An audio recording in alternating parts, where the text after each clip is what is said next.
In a small village, hidden deep in the heart of Nzadula, where the sun rose gently over golden fields and children laughed as they played barefoot in the dirt, a girl named Kafuna lived a life full of dreams and kindness.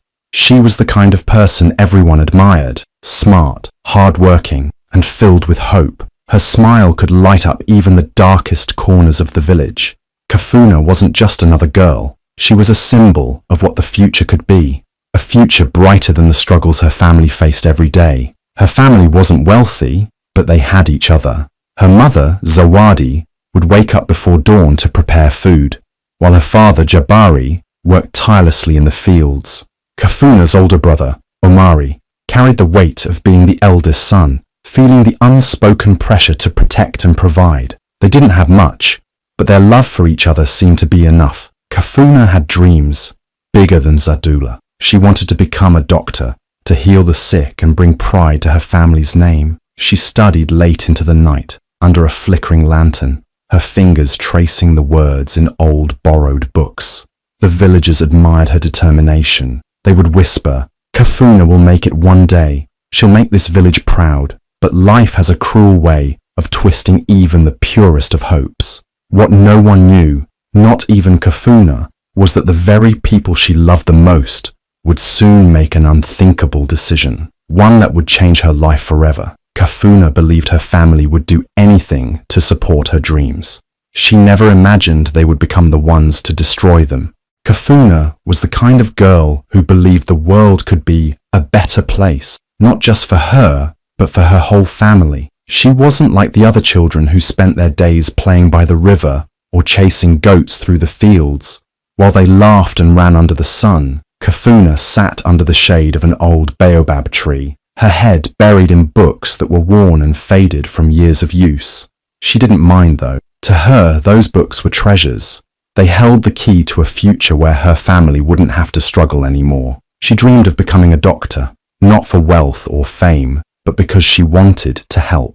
She had seen too many people in Nzadula suffer from illnesses that no one understood. She remembered the day her younger sister, barely more than a baby, had gotten sick with a fever that wouldn't break. Their mother tried everything, herbs, prayers, even an offering to the ancestors, but nothing worked. Kafuna sat by her sister's side, holding her tiny burning hand, whispering promises that one day she would learn how to stop people from suffering like this. She didn't know how yet, but she would. Her belief in education was unshakable. She knew it was the only way to escape the cycle of poverty that had gripped her family for generations. Kafuna imagined a life where her father didn't have to break his back in the fields, from sunrise to sunset, where her mother didn't have to worry about whether there would be enough maize to last through the week. She pictured her brother, Omari, walking with pride instead of with the weight of their family's struggles dragging him down. Every night, after finishing her chores, Kafuna would light a small oil lamp and study until her eyes burned. Her mother would scold her, telling her that too much reading wouldn't fill their empty stomachs. But Kafuna didn't care. She believed that if she worked hard enough, she could change everything. She didn't just want a better life, she needed one. Not for herself, but for the people she loved. When the news came that she had earned a place at the city's prestigious university, it felt like a miracle. The whole village buzzed with excitement. Kafuna was the first girl from Nzadula to ever receive such an honor. Her father held her tightly, his voice trembling as he said, "You're going to make us proud, Kafuna." Her mother, usually so stern and practical, wiped her eyes and kissed Kafuna's forehead, whispering, "You'll be the light that lifts this family." Even Omari, who rarely showed emotion, smiled and told her, "You'll be someone important one day." For the first time in her life, Kafuna felt like she was standing on the edge of something great. She wasn't afraid, she was ready. She believed, deep in her heart, that her family would do anything to help her succeed. After all, they loved her as much as she loved them. They were her world, and she was theirs. But sometimes, love isn't enough to stop desperation. And sometimes the people you trust the most are the ones who hurt you in ways you never see coming. Kafuna didn't know it yet, but the same family who cheered for her that day would soon make a choice that would shatter her world, all for the sake of money. The sun in Nzadula, once warm and gentle, became a cruel, blazing force. Day after day, it scorched the land, turning green fields into dry, cracked earth. Kafuna's family watched helplessly as their crops withered and died. The maize that once stood tall and golden now crumbled to dust in their hands. Their cows grew thin, ribs sticking out like the bones of a forgotten skeleton. Water became scarce, and every bucket pulled from the shrinking river felt like a victory. Jabari, Kafuna's father, worked harder than ever, though his body ached with exhaustion. He woke before dawn, hoping to find some patch of soil that still held life. His once strong, calloused hands trembled from hunger and overwork, but he refused to stop. He believed if he could keep going just a little longer, things would get better. Zawadi, her mother, wasn't any different. She spent her days weaving baskets to sell at the market, but fewer travelers came through the village now. People were too busy fighting their own battles against the unforgiving drought. The little food they managed to scrape together was given to Kafuna and her siblings first. Jabari and Zawadi often pretended they weren't hungry, saying they'd already eaten. Kafuna knew they were lying. She saw how her father's once broad shoulders now looked narrow and frail. She noticed how her mother's clothes, which once fit snugly, now hung loose on her frame. It broke Kafuna's heart. She wanted to help, but they always told her the same thing. Your job is to study. One day, you'll lift us out of this. But the drought didn't care about dreams or hard work. It didn't care that Kafuna was smart, or that her family was kind. It only took, and took, until there was nothing left to give. The first debt collector came not long after the last of their crops died. He was a tall man with a voice like gravel, and eyes that seemed to see straight through them. He didn't shout or threaten. He didn't need to. He simply reminded Jabari of the loan he took to buy seeds and cattle, back when the rain still fell. The man smiled as he said, "If you can't pay soon, we'll have to take the farm instead." More men came after that. Different faces, same cold eyes. They didn't care about the drought or the starving children. All they wanted was their money. Each visit felt like a noose, tightening around the family's neck. Jabari stopped talking as much. His voice, once full of warmth and laughter, grew quiet and distant. Zawadi tried to keep her spirits up, but Kafuna often caught her staring into the distance, her eyes glassy and unfocused, like she was somewhere far away. Omari, Kafuna's brother, changed too. He was once her protector, always teasing her, but never letting anyone else say a bad word about his little sister. Now, he barely spoke. He spent more time in the village, talking to men Kafuna didn't recognize.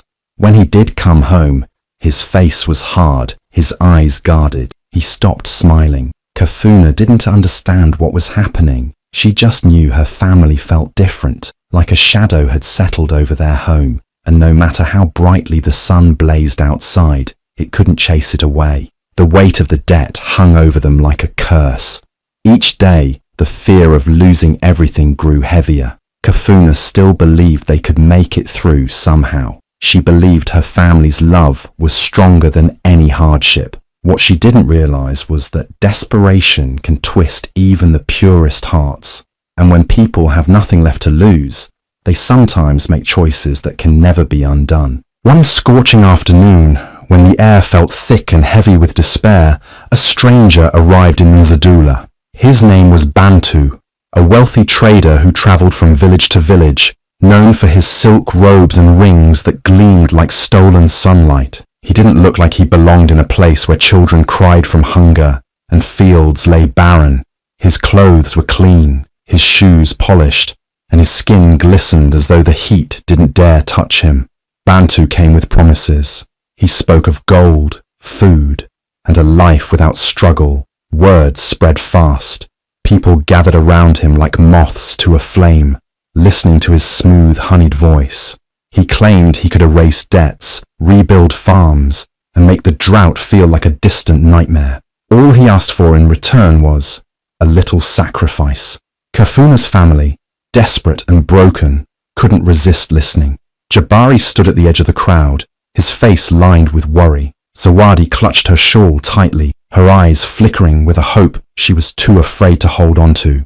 And Omari watched Bantu differently. His eyes weren't hopeful, they were calculating. Later that night, when the village was quiet and the only sounds were crickets and the distant howl of a hungry jackal, Bantu came to their home. He didn't knock, he didn't have to. It was like he knew they were waiting for him. His voice was soft, almost kind, as he spoke about their suffering. He talked about how strong families sometimes needed to make painful choices to survive. His words twisted around them like a snake, squeezing tighter with each promise of salvation. Then he asked to speak to Omari alone. Kafuna didn't hear what was said. She only saw their faces through a crack in the wall. Bantu leaned in close, his lips barely moving as he whispered to Omari. His eyes burned with something dark and dangerous. Omari didn't pull away. He just stared, his jaw tight, his fists clenched at his sides. Whatever Bantu offered, it wasn't kindness, it wasn't mercy, it was something else, something Kafuna didn't understand yet. When Bantu finally left, the night felt colder, even though the air was still thick and hot. Omari didn't speak. He sat outside for hours, staring at the moon, his face unreadable. Kafuna wanted to ask him what Bantu said, but something in his expression stopped her. He didn't look like her brother anymore. He looked like a man who had been forced to carry a weight too heavy for his shoulders. The next morning, Jabari and Zawadi acted like nothing had happened. They smiled for Kafuna, talked about better days coming soon, and promised everything would be all right, but their smiles didn't reach their eyes. Omari avoided Kafuna entirely. He barely looked at her, and when he did, his gaze felt distant, like he was seeing someone else, not his little sister. Kafuna didn't know it yet, but that night, Bantu had made an offer that no family should ever have to consider. He promised to erase their debts, give them enough food to last through the next season, and even help Omari start his own business. All they had to do was let Kafuna go. The family that once swore they'd do anything to protect her was now faced with a question no one dared to ask out loud. What's a daughter's life worth when it means saving everyone else?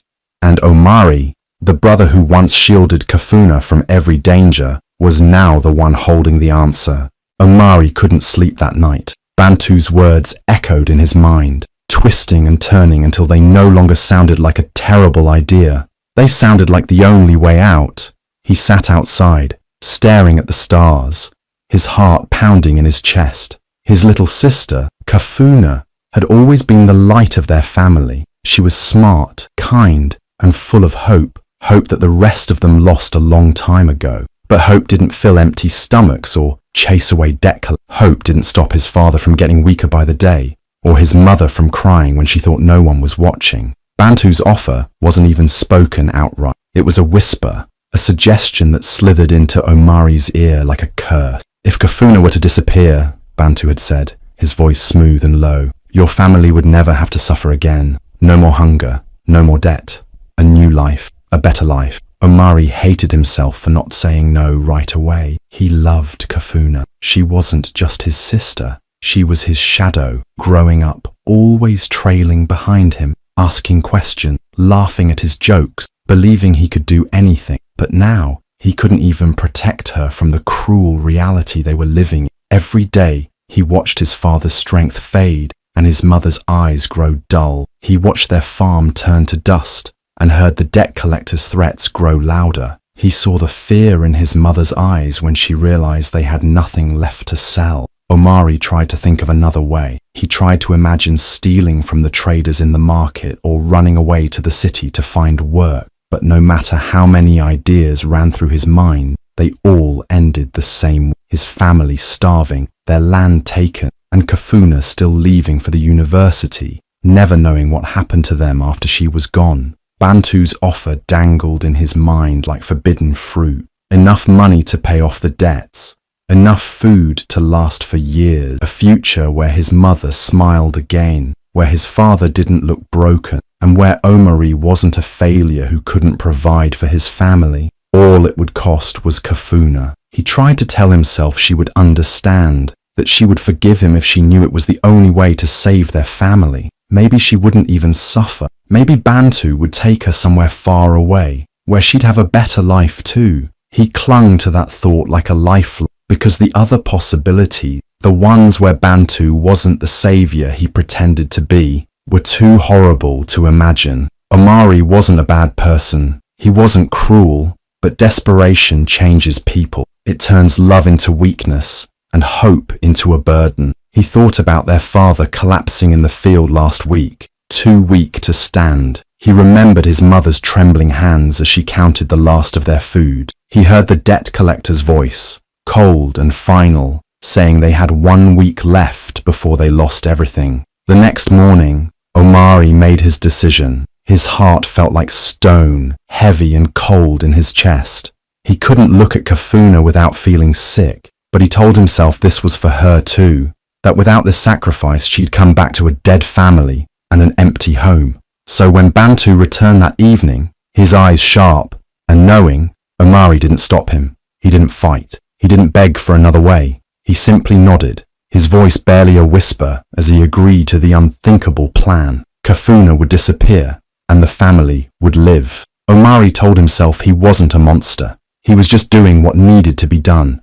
But deep down, he knew that after this, nothing would ever be the same again. The sun dipped below the horizon, painting the sky in shades of orange and purple. For the first time, in what felt like forever, there was laughter in Kafuna's home. Her mother, Zawadi, hummed an old lullaby while stirring a pot of stew, the rich smell filling the small house. Her father, Jabari, sat by the fire, his usual tired, distant expression replaced by something softer, almost peaceful. Even Omari smiled, though it didn't quite reach his eyes. Kafuna couldn't remember the last time they had a meal like this. There was meat sizzling on the fire, sweet potatoes roasting, and a jug of fresh palm wine sitting on the table. It felt like a dream, a break from the endless days of hunger and worry. She didn't question it. She wanted to believe that maybe, just maybe, things were finally turning around. Her mother called her over,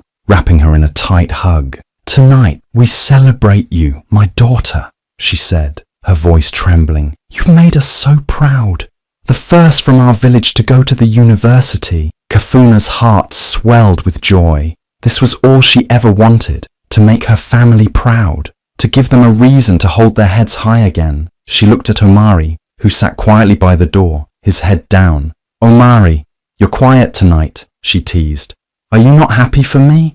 He forced a smile. "I'm happy for you, Kafuna, more than you know." His voice was low, almost a whisper, and for a moment, Kafuna thought she saw something flicker in his eyes. Sadness, fear, she couldn't tell. But before she could ask, her mother pulled her to the table, laughing and pushing a plate into her hands. "Eat, child," Zawadi said. "Tonight, you eat until you're full." The family gathered around, eating and laughing like they hadn't in months. Kafuna felt warmth in her chest, a feeling she hadn't felt in so long. It wasn't just the food, it was the sense of togetherness. For the first time, the weight of the drought, the debt and the fear seemed to vanish. She talked about her plans for the city, how she would study hard, become a doctor, and return to the village to help the people who had always believed in her. She promised to buy her father new farming tools and her mother a new dress. She even joked that she'd find a rich husband to build them a big, beautiful house. They laughed, but behind their laughter, something felt off. She noticed how her mother's hands shook when she reached for her cup, how her father avoided her eyes, how Omari's smile faded too quickly, his jaw tight. Still, Kafuna pushed the worry away. This was a night for celebration, and she didn't want to ruin it. The night grew late. Kafuna's stomach was full, her heart light. She leaned back, her eyelids heavy, a sleepy smile on her lips. "I can't remember the last time I felt this happy," she murmured. "Thank you for this. I love you all so much."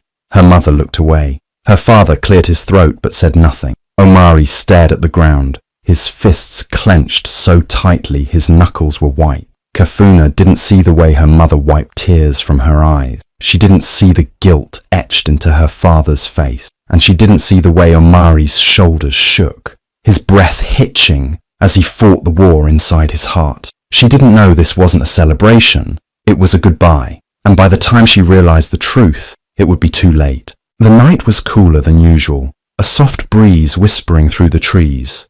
The moon hung low, casting silver light over the village. Kafuna, feeling full and happy from the feast, offered to fetch water from the well. Her mother started to protest, but Kafuna laughed, insisting she needed the walk to shake off the heaviness in her belly. She grabbed the clay jug and stepped into the quiet night, humming softly to herself. The village was still, the only sounds coming from distant crickets and the crackle of their dying fire. As she neared the well, Kafuna heard voices, low and hurried. She recognized one instantly, Omari. Curious, she stepped closer, hiding behind the thick trunk of a tree. What she heard made her blood run cold.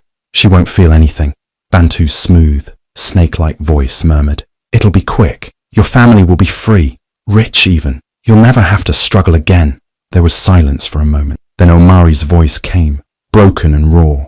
"She's my sister. She trusts me." His voice trembled, full of guilt. "This isn't right." Bantu laughed softly, a chilling sound in the darkness. "Right? Was it right when your father collapsed in the field from hunger? Was it right when the debt collectors promised to take your home? Desperate times need desperate choices, boy. This is the only way." Kafuna felt her throat tighten, her chest aching with each shaky breath. Her own brother, the one who used to carry her on his back, who promised to protect her from everything. He was part of this. He was going to let her die. Her heart pounded so hard she thought they might hear it. Her mind screamed at her to move, to run, but her legs felt frozen. Tears burned her eyes. How could they do this to her? How could her family, the people she loved more than anything, plan something so cruel and smile at her like nothing was wrong? Omari's voice broke through her spinning thoughts. "It's done then," he said, his voice barely above a whisper. "Tomorrow night. Tomorrow night." Kafuna's chest tightened. They weren't just planning to betray her. They were going to hand her over like a piece of meat to a wolf for money.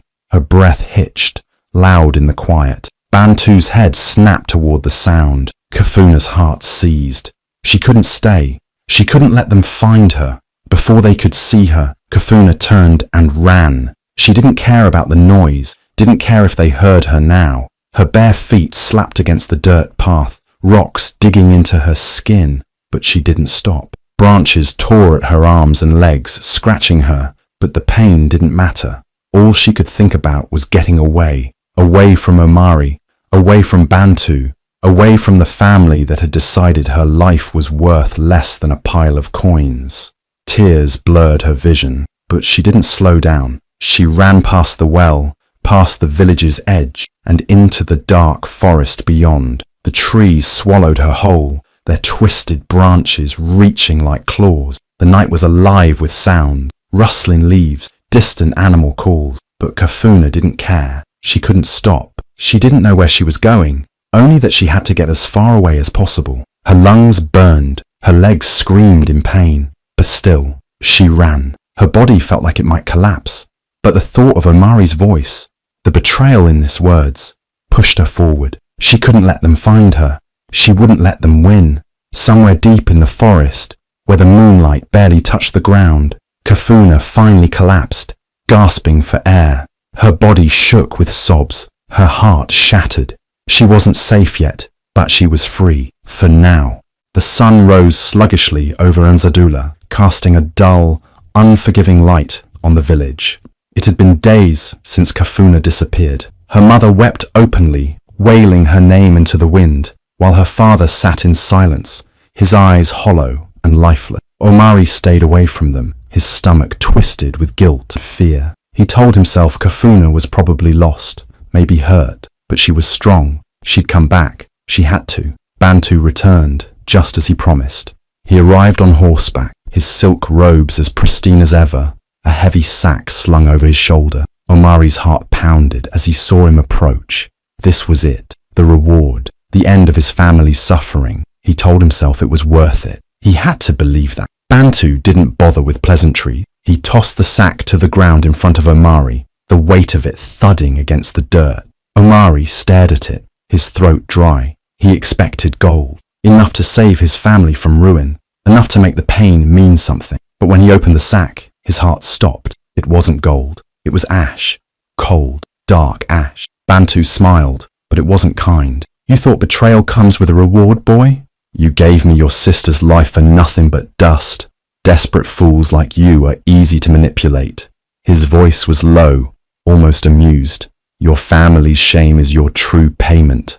Omari couldn't breathe. His mind screamed, but no sound came from his throat. He wanted to attack Bantu, to scream, to beg, but his body wouldn't move. He had lost everything, and now he had nothing left, not even his dignity. The villagers gathered around, watching the exchange. They saw the sack, saw Omari's shaking hands and Bantu's cruel smirk. Whispers spread like wildfire. People who once admired Kafuna's family for their strength and resilience now stared at them with disgust. Then the truth began to unravel. Someone overheard Bantu's taunts. Another villager, who had seen Omari sneak off with Bantu that night, spoke up. Piece by piece, the horror came to light. The feast, the betrayal, the deal made in the shadows.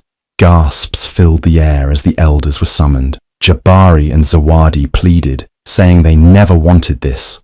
They tried to convince the crowd they had no choice, that it was all for survival, but the village didn't care. Kafuna was loved by everyone. She was their shining light, their hope for a better future. And now she was gone, sold off like a piece of livestock. Omari fell to his knees, trembling. He whispered. I just wanted to save. His voice cracked, but no one pitied him. He wasn't a hero. He was a traitor. The village elders didn't take long to decide. Betrayal of family, of community, that was unforgivable. They stood tall, their faces stone cold as they delivered the punishment. Jabari, Zawadi, Omari, your family is no longer welcome in Nzadula. Take what you can carry and leave. You are exiled forever. Zawadi lapsed in tears. Jabari bowed his head, his spirit. Omari stared at the dirt beneath him, knowing this was all his fault. He would carry this weight for the rest of his life. As they walked out of the village, heads down, the people turned their backs on them. No one spoke. No one looked at them. The family that was once admired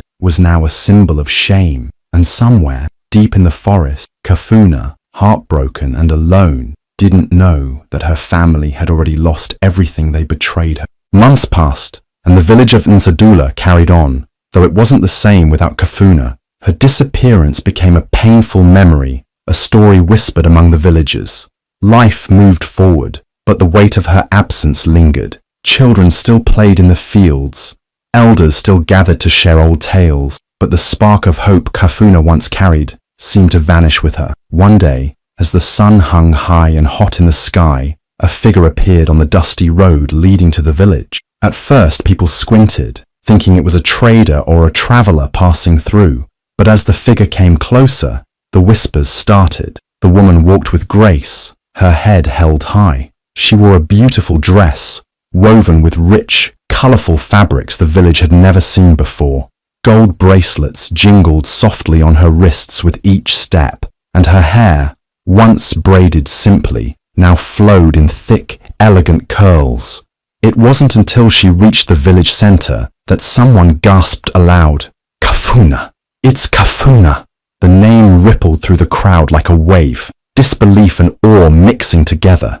People rushed closer, murmuring her name as if afraid she might disappear again. Kafuna stood before them, stronger than ever. Her eyes, once full of innocence, now held a quiet strength. She wasn't the same girl who left. She had survived. She had grown. Rumors swirled about where she had gone, and how she had returned so different. Some said she was rescued by a kind family in the city. Others believed she found her way to the university on her own, and built a life from nothing. The truth didn't matter. What mattered was that she was alive. Kafuna didn't answer the questions. She only smiled, though her eyes never quite reached that warmth they once held. She walked through the village, looking at the faces she once knew so well. Children stared up at her, wide-eyed with wonder. The elders watched in silence, their faces etched with guilt and regret.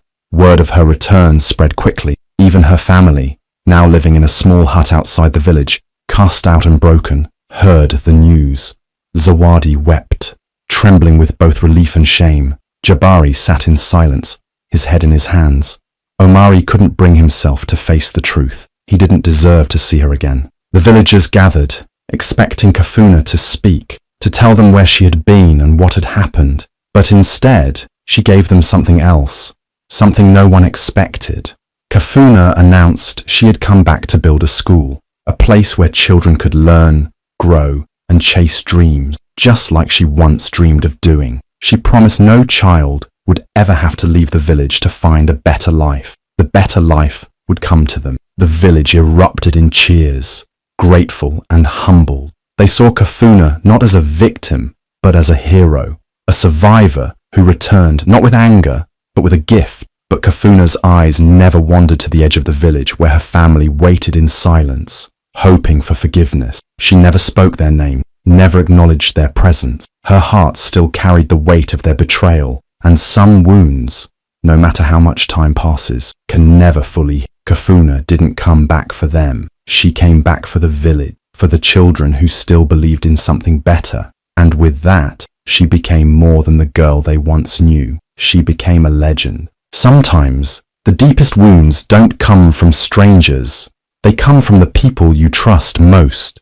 Kafuna learned this in the most brutal way possible. Her family, the very people she sacrificed for, the ones she dreamed of saving from a life of poverty, chose money over her life. The warmth of their love, which once felt unbreakable, turned out to be a lie wrapped in sweet words and fake smiles. But Kafuna didn't let that betrayal destroy her. She didn't let the darkness consume her heart. She rose from it. She survived when no one expected her to, rebuilt herself when no one was looking, and came back stronger than anyone could have imagined.